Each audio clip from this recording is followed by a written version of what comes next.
students, let us begin with today inverse functions. Inverse functions.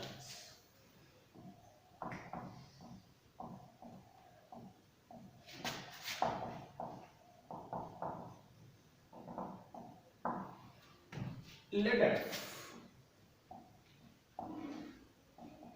from x to y is one function. f हम लोगों ने लेना है एक ऐसा फंक्शन जो कि 1 1 होना चाहिए, ठीक है, ऑन टू भी होना चाहिए, वो फिर हम लोग नेक्स्ट स्टेप पे कवर कर लेंगे. Let f from x to y is a 1 1 function, right? And g is a function from y to x such that for each y belonging to capital Y, for each y belonging to capital Y, there exists a unique x belonging to capital X. Earlier we were having a function from x to y which was 1 1. Okay, if from here I can create a new function g which is from y to x, जो कि y से x की तरफ हो, right, such that वो function की अपनी सारी की सारी प्रॉपर्टीज भी होल्ड करे. प्रॉपर्टीज कौन सी थी? For each y there should be a unique x, then g is called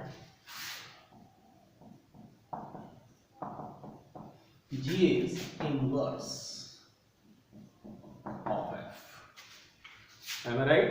अगर आप लोगों के पास f एक फंक्शन है जो कि x से y की तरफ है और आप एक नया फंक्शन वहीं से बना सकते हो g जो कि y से x की तरफ है, इन सच ए वे कि वो फंक्शन की सारी कंडीशंस होल्ड करे. कंडीशंस के माने क्या है यहाँ पे कि for each y belonging to capital Y there exist a unique x belonging to capital X. तब हम कहेंगे जो ये नया फंक्शन g आया है ये पुराने फंक्शन f का इनवर्स है. Inverse has nothing to do with reciprocal, ठीक है, वो एक बिल्कुल अलग कॉन्सेप्ट है. g is a function which is from y to x. x था which is from x to y. तो जब भी हमें ऑपरेशन इस तरीके से मिल जाएगी जो कि x से y की तरफ पहले थी और हम एक नया फंक्शन बना लें such that from y to x वो भी फंक्शन बन जाए, तो ये नया फंक्शन बनेगा, उसको हम कहते हैं inverse function. If g is inverse of f, then f o g should be equal to x is equal to g of f. अगर g इनवर्स है f का या f इनवर्स है g का, तो उन दोनों का जो कॉम्पोजिशन होगा, कॉम्पोजिशन जो होगा f of g that will be equal to x. x मतलब an identity function, y is equal to x and should be equal to g of f. तो इसको हम लोग कहेंगे ये एक इनवर्स फंक्शन है, right. Let's take an example on this. Let f is from R to R such that fx is equal to 4x plus 2. Okay, then find its inverse, right? f is from R to R since it is a linear function, 1 1 होगा, on to भी होगा. Okay, so I am starting straightway here. y is equal to 4x plus 1, 4x plus 2, यहां से आपके पास आ जाएगा x is equal to y minus 2 upon 4, right? So your f inverse x will be equal to x minus 2 upon 4. Okay, उसको y में रखना है, then f inverse y will be equal to y minus 2 upon 4. अगर मैं Venn diagram, इसको arrow diagram से explain करूं, this is your x, this is y, f, right. अगर हम 1 रिप्लेस कर रहे थे यू आर गेटिंग 6, 2 रिप्लेस कर रहे थे यू आर गेटिंग 10, 3 रिप्लेस कर रहे थे you are getting 14. Now if I put 6 here, अगर मैं 6 यहां पुट करता हूं then you are getting 1. If I am putting 10 here, you are getting 2. If I am putting 14 here, you are getting 3. Means जो मेरी ऑपरेशन x से y की तरफ जा रही थी वो y से x की तरफ आ गई. So that's why this will be treated as inverse of f. Second thing क्या थी हमारे पास कि f o f inverse should be equal to x should be equal to f inverse o f. उसका क्या मीनिंग है यहाँ पे कि एफ ऑफ एफ इनवर्स क्या है x minus two should be equal to f क्या है हमारे पास 4x plus 1 4 into x minus two upon 4 plus 2 right. So this comes out to be x. Since f of f inverse is equal to x, similarly you can prove f inverse of is equal to x. From here also you can conclude that this is inverse of this. Well, I think you are clear कि इसका reciprocal से कोई रिश्ता नहीं है, दूर दूर तक का रिश्ता नहीं है, ठीक है। ये बिल्कुल ही अलग कॉन्सेप्ट है। Yes students, let us begin with now inverse trigonometric functions. Inverse trigonometric functions. Now inverse trigonometric functions has nothing to do with trigonometric ratios. First of all we will treat trigonometric ratios as functions, then we will treat them as inverse trigonometric functions. Now as you know, no trigonometric function is 1 1. If I sketch the graph of sin x,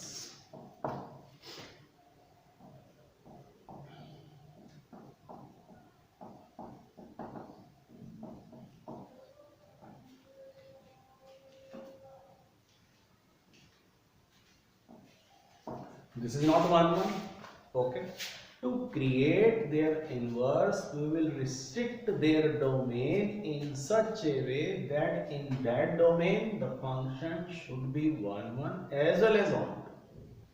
हम लोग उसकी domain को इस तरीके से treat करेंगे, restrict करेंगे कि वो फंक्शन जो है sin x जो है या cos x जो भी है 6 के 6 sin x जो है वो 1 1 भी हो जाए और ऑन टू भी हो जाए ताकि हम उसका इनवर्स ले सकें। तो वो जिस वैल्यू में जिस नंबर उसमें पोर्शन में वो 1 1 ऑन टू आएगा, जैसे least is this, you can take this also, okay, but in generally this is taken as -π/2 से लेकर के π/2 तक। जो आपका sin x है वो 1 1 भी है और वो ऑन टू भी है, तो हम लोग अपने इनवर्स में सिर्फ यही चीज लेकर के चलेंगे। इसको हम लोग कहेंगे क्या, रेंज। ये रेंज बन जाएगी क्योंकि इनवर्स फंक्शन में जो फंक्शन की डोमेन होती है वो रेंज बन जाती है, रेंज होती है वो डोमेन बन जाती है।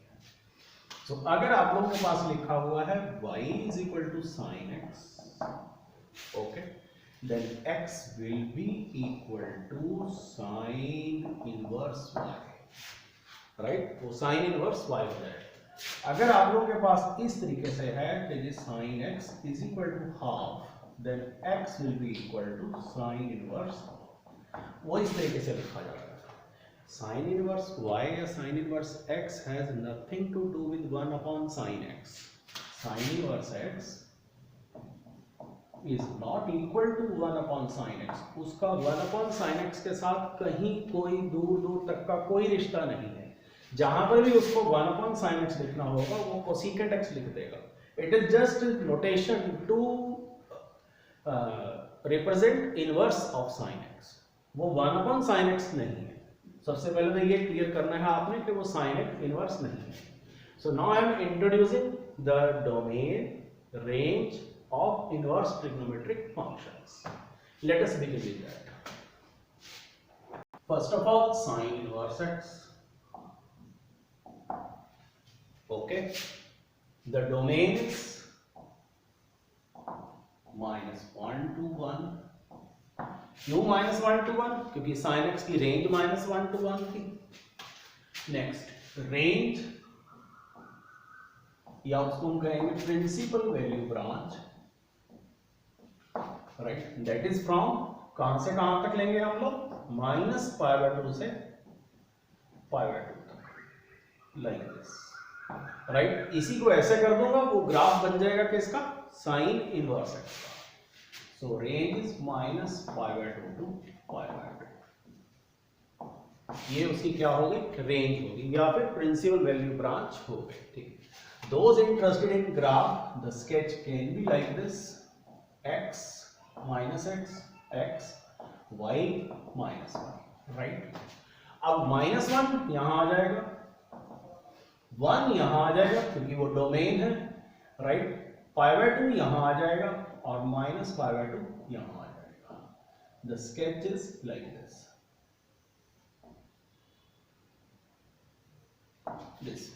ठीक है। बिल्कुल यही वाली चीज y के ऊपर चली जाएगी। Similarly the graphs of other inverse trigonometric functions, right.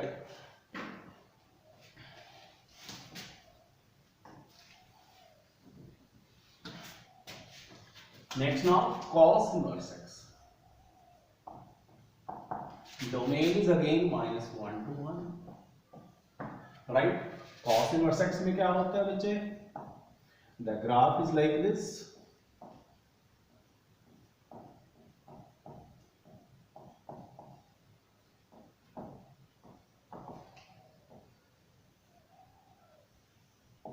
From 0 to pi.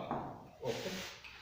This is important question in exam. इसके लिए प्रिंसिपल वैल्यू ब्रांच जो है cos इनवर्स x की 0 से लेकर के पाई तक है, क्योंकि वो वहां पे 1 1 और ऑन 2 है। Can you give any other branch? Options will be π/2 to 3π/2, pi to 2π, so you have to जज कि it will be pi to 2π, और आप पीछे जा सकते हो depending, so it will be 0 to pi। Graph आप उसी तरीके से बना सकते हो, चेंज करो। Next is tan inverse x। tan inverse x का रेंज क्या होता है? -∞ to ∞, so domain is -∞ to ∞, right. Graph इसका किस तरीके से था? Like this.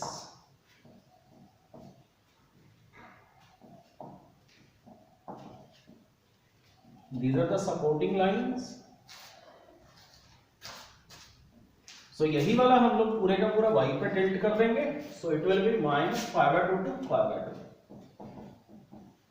But with open intervals. Open intervals, close नहीं, क्योंकि -π/2 के ऊपर तो ग्राफ है ही नहीं, वो है ही नहीं ग्राफ हमारे पास। Next is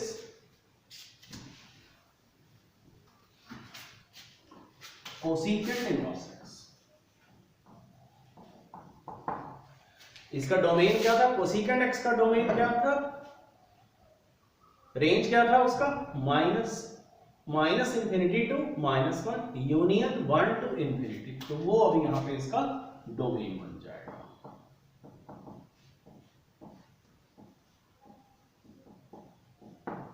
right. रेंज क्या हो जाएगा उसका? -π/2 से π/2 तक, माइनस सिंगलटन सेट 0 पे नहीं होगा। और इसको आप लोग ऐसे भी लिख सकते हो,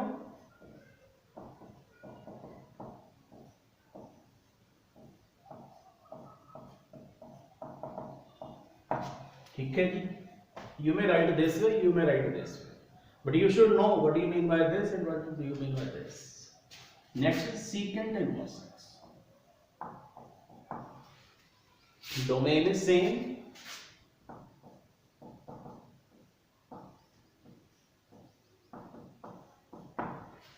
रेंज इज 0 to π/2, क्योंकि π/2 के ऊपर cos 0 हो जाता है, सेकेंड इनफाइनाइट हो जाएगा, वो नहीं लूंगा मैं।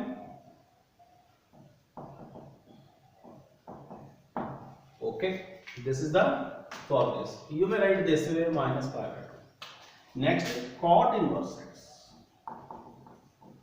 Domain is again -∞ to ∞, range इसका बन जाएगा 0 to y, so these are its domains, these are their principal value branches। जब भी हम लोगों ने कोई वैल्यू निकालनी होगी ट्रिग्नो इनवर्स ट्रिग्नोमेट्रिक फंक्शंस की, that will be from the principal value branch। For example, if I ask you what is sin inverse √3/2, right? Sin inverse √3/2 corresponds to what value? It also corresponds to pi minus π/3, means 2π/3. Okay, it also corresponds, I'm sorry, it corresponds to pi minus π/3 means 2π/3, वहां भी √3/2 ही आएगा। It also corresponds to π/3, but since this is not in their principal value branch, so the answer will be π/3, so this is π/3। इसकी principal value branch क्या हो जाएगी, pi by 3। If I ask you what is cos inverse minus 1/2, cos inverse minus 1/2। अब cos में तो minus नहीं आता, that I can't write minus cos inverse, वो कहाँ जाएगा, that will be in second quadrant, so that will be pi minus pi by 3 यानी कि 2 pi by 3, वो बनेगा हमारे पास 2 pi by 3। कहने का मतलब ये है कि जो भी वैल्यू यहाँ पे आएगी वो उनकी प्रिंसिपल वैल्यू ब्रांच में लाई करनी चाहिए। Is it clear? Now let us discuss elementary properties of inverse trigonometric functions. Properties,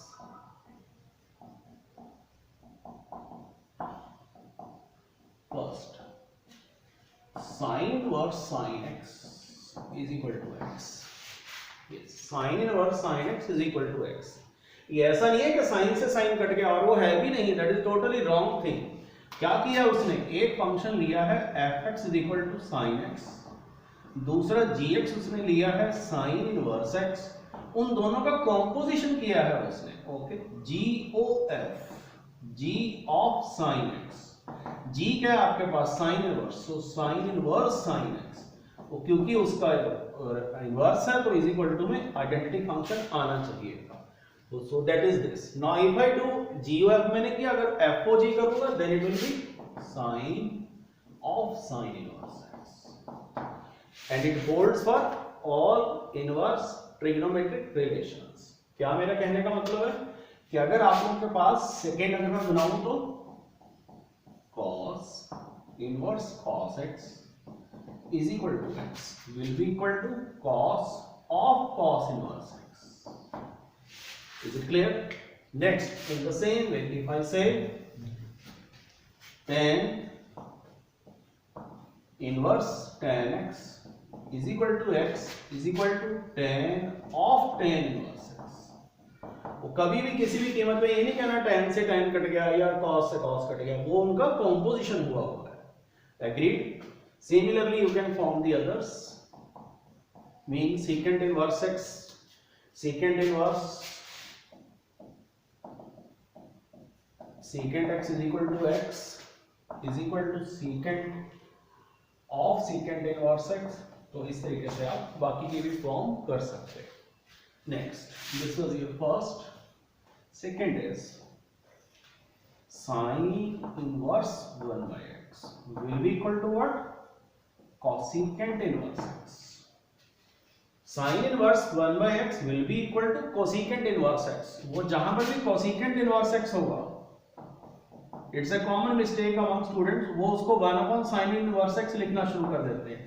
ये नहीं लिखना है, these are not ratios now, this is function now। sin inverse 1 upon x is equal to cosecant inverse x and vice versa। cosecant inverse 1 by x is equal to sin inverse x। is it clear? In the same way others, cos inverse 1 by x is equal to secant inverse x and secant inverse 1 by x is equal to secant inverse x of cos inverse x, right? tan inverse 1 by x is equal to cot inverse x। is it clear? मैं बार बार वही चीज बार बार repeat कर रहा हूं कि इनका trigonometric ratio से कोई लेना देना नहीं है, कहीं पर भी ये चीज लिखने की कोशिश मत करना tan inverse x is equal to sin inverse x upon cos inverse x, इस तरीके की हरकत मत करना बिल्कुल भी, दिस कैन नॉट हैपन, ये गलत है।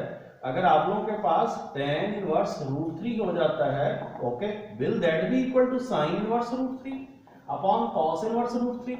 तो ये चीज दिमाग में रख लेना कि ये नहीं हो सकती है, this is wrong, absolutely wrong. ये रेशियोज थे वहां पे, यहाँ फंक्शंस, इनका उनसे कोई लेना देना नहीं। बार बार इस चीज को एम्फेसाइज करे जा रहे हैं so that you shouldn't commit this mistake. Now third property,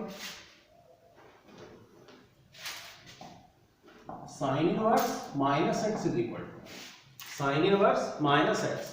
जिस भी इनवर्स ट्रिग्नोमेट्रिक फंक्शन में माइनस आ रहा है, जिस भी इनवर्स ट्रिग्नोमेट्रिक फंक्शन की प्रिंसिपल वैल्यू ब्रांच में माइनस आ रहा है, वहां तो हम लेंगे माइनस साइन इनवर्स एक्स, मतलब माइनस बाहर आ जाएगा, अदरवाइज नहीं चलेगा।